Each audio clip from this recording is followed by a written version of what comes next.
من الشيطان الرجيم بسم الله الرحمن الرحيم فتلقى آدم من ربه كلمات فتاب عليه إنه هو التواب الرحيم قلنا اهبطوا منها جميعا فإما يأتينكم مني هدى فمن تبع هداي فلا خوف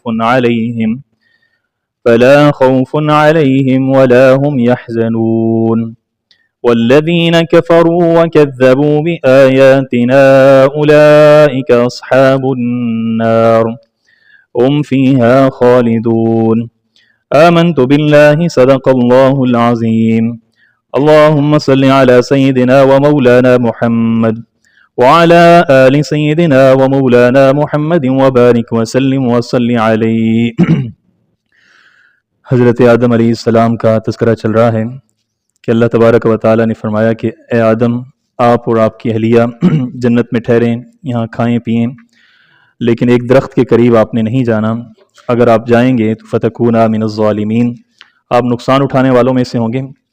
فَأَزَلَّهُمَا الشَّيْطَانُ عَنْهَا، شیطان نے انہیں پھسلایا، فَأَخْرَجَهُمَا، پھر وہاں سے نکلوا دیا، مِمَّا كَانَا فِيهِ، جہاں پر وہ دونوں رہتے تھے۔ وَقُلْنَا، اور ہم نے کہا کہ اهْبِطُوا بَعْضُكُمْ لِبَعْضٍ عَدُوٌّ، اتر جاؤ، تمہارے بعض کا عدوٌ، دشمن ہے۔ یہ بعض کا دشمن ہے، اس سے کیا مراد ہے؟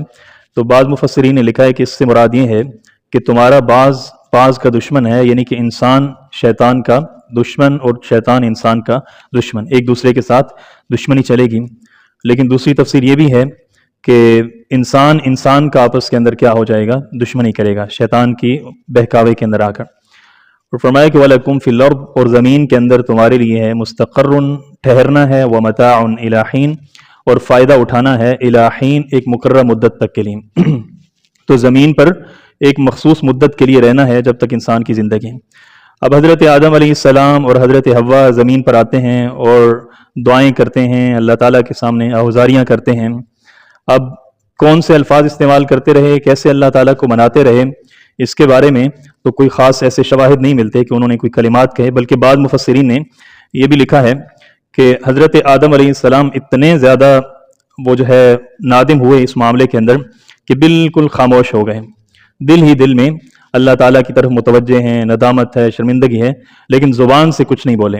اس لیے کچھ نہیں بولے کہ ایسا نہ ہو کہ زبان سے کوئی ایسی بات نکل جائے، ایسا جملہ نکل جائے کہ جس کی وجہ سے اللہ تعالیٰ کی ناراضگی ہو جائے، تو خاموش رہے، تو پھر اللہ تعالیٰ نے ایک جملہ عطا کیا۔ تو یہ ایک تفسیری قول ہے، ممکن ہے کہ حضرت آدم علیہ السلام اس سے قبل بھی دعائیں مانگتے رہے ہوں، اللہ تعالیٰ کے سامنے زاریاں کرتے رہے ہوں۔ اب جب بہت مدت گزر گئی تو اللہ تعالیٰ فرماتے ہیں کہ فَتَلَقَّى آدَمُ مِن رَبِّهِ، پس حاصل کیے آدم علیہ السلام نے من ربہ، اپنے رب سے، کلمات، کچھ جملے، کچھ باتیں، کچھ کلمات حاصل کیے، فتاب علیہ، پس توبہ قبول کی اللہ تعالیٰ نے ان کی، تاب علیہ، اللہ تعالیٰ متوجہ ہوئے، اللہ تعالیٰ نے ان کی توبہ کو قبول کر لیا۔ اب حضرت آدم علیہ السلام کو اللہ تعالیٰ نے کچھ کلمات وحی کیے۔ اب وہ کلمات کون سے ہیں؟ تو قرآن کے اندر ان کا تذکرہ ملتا ہے، آگے آئیں گے، ربنا ظلمنا انفسنا وَإِن لَّمْ تَغْفِرْ لَنَا وَتَرْحَمْنَا لَنَكُونَنَّ مِنَ الْخَاسِرِينَ۔ یہاں سے جو بات ثابت ہوتی ہے وہ یہ ہے کہ حضرت آدم علیہ السلام کو اللہ تعالیٰ نے بہت ذہین بنایا تھا، بہت عاقل، بلکہ بعض مفسرین نے تو یہاں تک لکھا ہے کہ حضرت آدم علیہ السلام کا عقل اتنا تھا جتنا کل انسانوں کا عقل ہے۔ کل انسانوں کی عقل کو اگر ملایا جائے تو حضرت آدم علیہ السلام اکیلے کا عقل جو ہے وہ ان سے بڑھ کر تھا، اتنے ذہین ہیں۔ لیکن اللہ تعالیٰ کو منانا کیسے ہے، اللہ تعالیٰ کے ہاں وہ جو چیز ہے اس کو ختم کیسے کرنا ہے، وہ جو لغزش ہوئی ہے اس کا خاتمہ کیسے کرنا ہے، وہ جملے، وہ بات، وہ طریقہ حضرت آدم علیہ السلام کی عقل میں نہیں آیا۔ وہ کیسے پتہ چلا؟ اللہ تعالیٰ نے وحی کی تو حضرت آدم علیہ السلام کو پتہ چلا کہ یہ جملہ بول کر اللہ تعالیٰ کو منانا ہے۔ اس سے پتہ چلتا ہے کہ وحی جو ہے وہ ضروری ہے۔ وحی کے بغیر اگر آپ چاہتے ہیں کہ صرف عقل کے بل بوتے پر، آپ بہت ذہین ہیں، آپ بہت سمجھدار ہیں، اور آپ عقل کے پیچھے چلتے چلتے وہ ساری چیزیں حاصل کر لیں گے جو اللہ تعالیٰ کی رضا کا باعث بنتی ہیں، تو یہ ممکن نہیں ہے۔ اگر یہ ممکن ہوتا تو حضرت آدم علیہ السلام اپنی عقل کو استعمال کر کے اللہ تعالیٰ کی جو ہے اپنے وہ کلمات حاصل کر لیتے، لیکن وہ بھی اللہ تعالیٰ نے وحی کی اور حضرت آدم علیہ فتلقا، تلقا کا مطلب ہوتا ہے جھپٹ کے لینا، جو ہے किसी चीज़ को तकल्लुफ़ के साथ, मेहनत के साथ, मुशक्क़त के साथ हासिल करना। कलिमातिन, वो चंद कलिमात थे, फ़ताबा अलैहि, बस अल्लाह ताला ने उनकी तरफ रुजू किया, यानी कि अल्लाह ताला ने उनकी तौबा को, असल में ताबा का मतलब होता है माइल होना।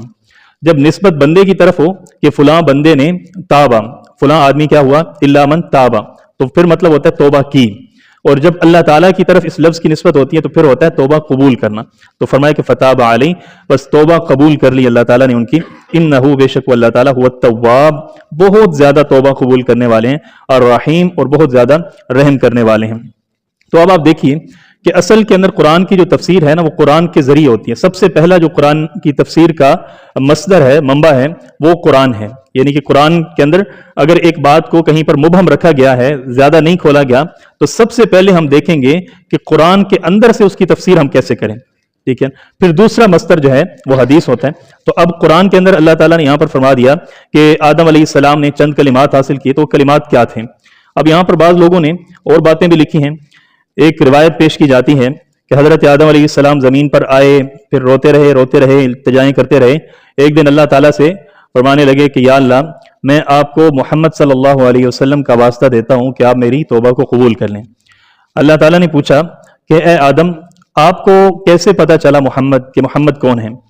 तो हज़रत आदम अलैहिस्सलाम ने आगे से जवाब दिया कि मैंने आपके अर्श के पाए के ऊपर ये लिखा देखा कि लौला मोहम्मद लमा खलक़तुल अफलाक, कि अगर मोहम्मद ना होते तो मैं इस कायनात को ना बनाता। तो इससे मुझे ये पता चला कि वो कोई बहुत महबूब हस्ती है, मुक़द्दस हस्ती है, तो उनका वास्ता देकर मैं क्या करता हूँ, आपसे तौबा कबूल करता हूँ। तो याद रखिएगा, ये जो रिवायत पेश की जाती है, अगरचे बाज़ किताबों के अंदर इसको लिखा गया है, लेकिन इसकी जो सनद है, इसकी जो हैसियत है, वो ये है कि इस हदीस के बारे में मुहद्दिसीन ने लिखा है कि ये मौजू है, मनगढ़ंत, जिसको हम कहते हैं मनगढ़ंत, अपनी बनाई हुई रिवायत।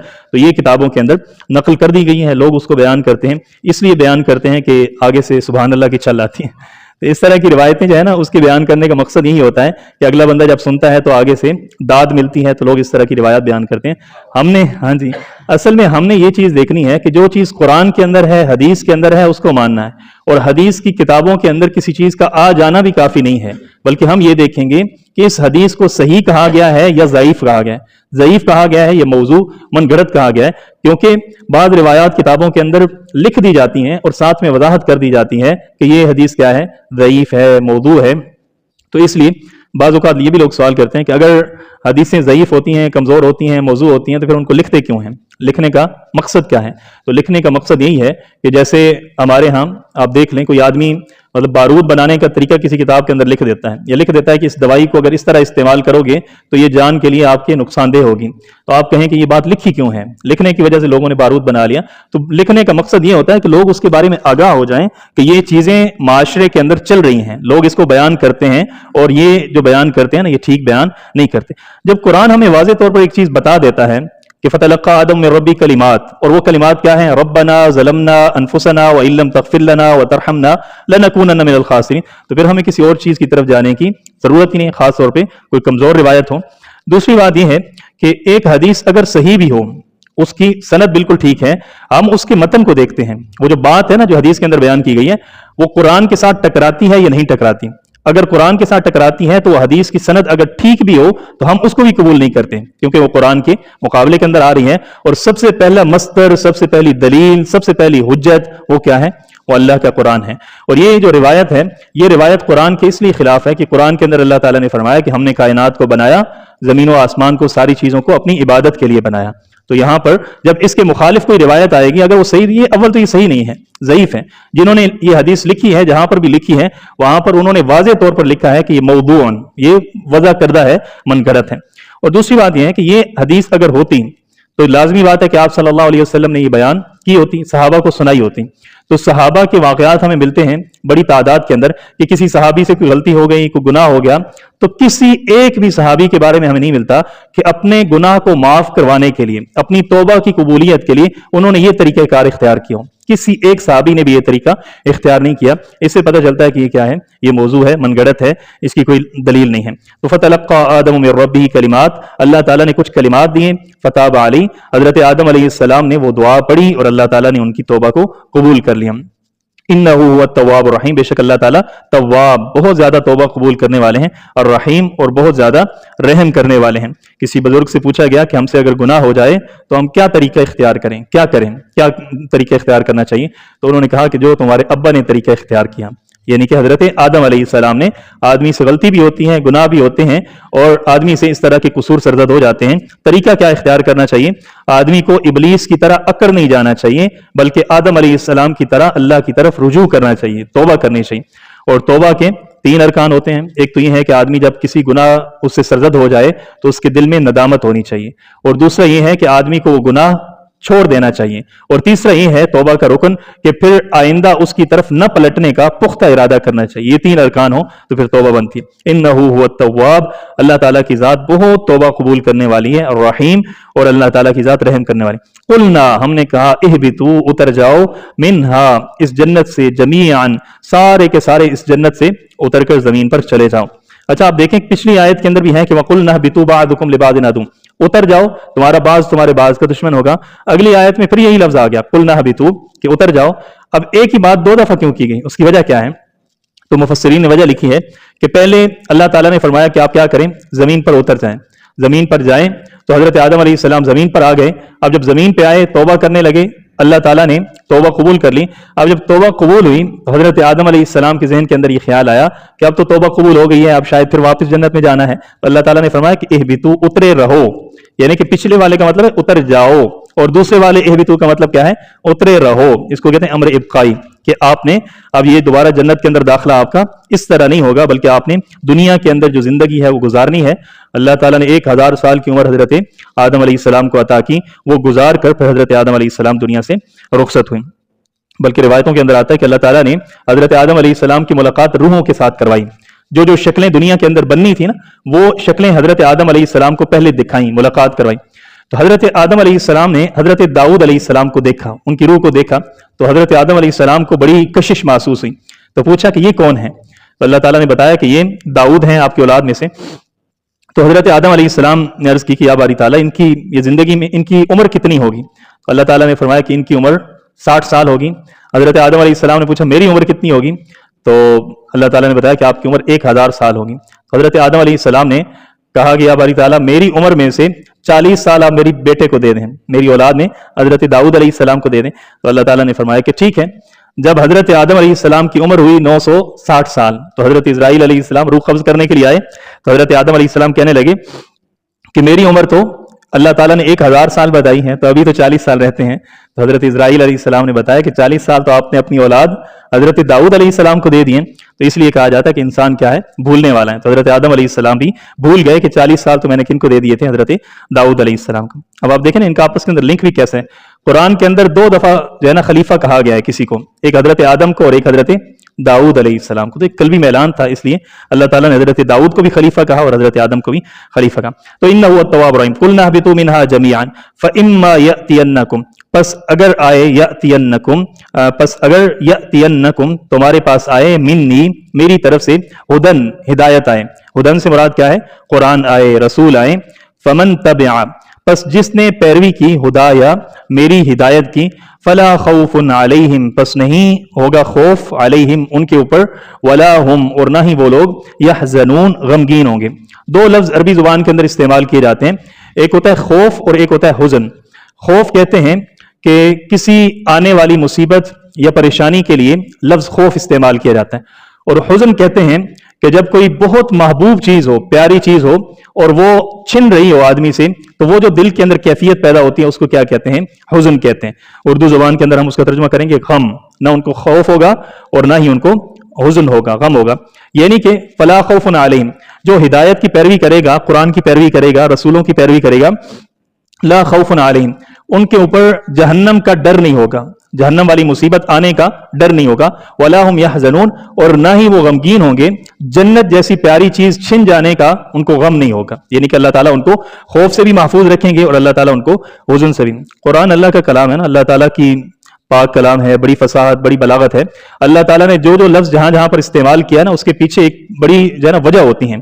अब देखें, हजरत अबू बकर रज़ी अल्लाह तआला अन्हु का तज़किरा कुरान के अंदर आता है, वो जो गार का वाक़या आता है, तो वहां पर क्या है?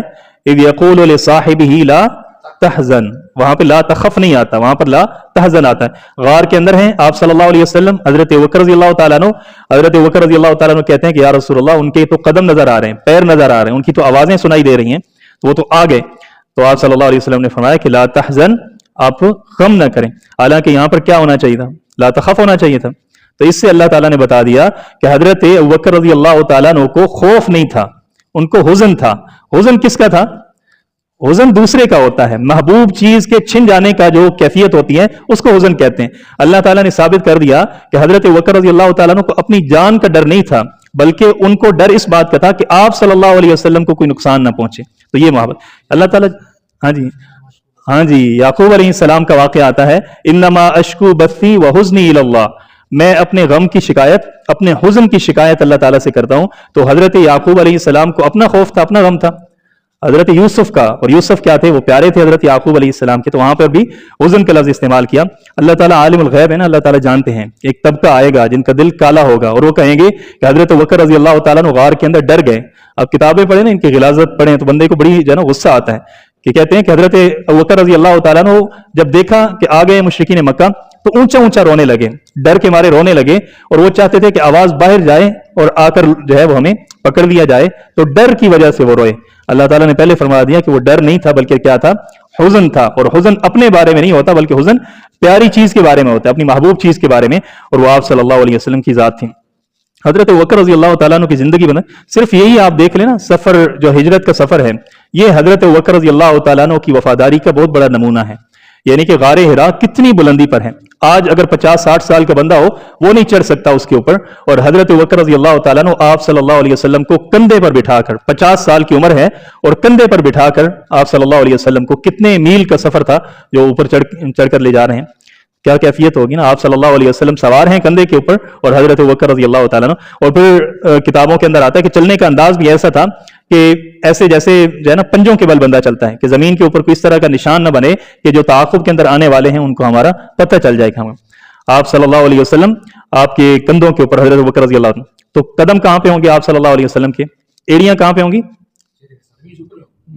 آپ صلی اللہ علیہ وسلم؟ اگر کندھے پہ, آپ کسی کو کندھے پہ بٹھائیں تو کہاں پہ پاؤں آتے ہیں, سینے پہ آتے ہیں. اور نبی کی ایڑی کو معمولی ایڑی ہوتی ہے, ایک نبی ایڑی رگڑتا ہے, ایک ایڑی رگڑتا ہے, اور اللہ تعالیٰ وہاں سے آب زمزم جاری کر دیتے ہیں. اور یہ 2 ایڑیاں, اور آپ صلی اللہ علیہ وسلم کی 2 ایڑیاں حضرت ابوبکر رضی اللہ تعالیٰ عنہ کے سینے پر ہیں.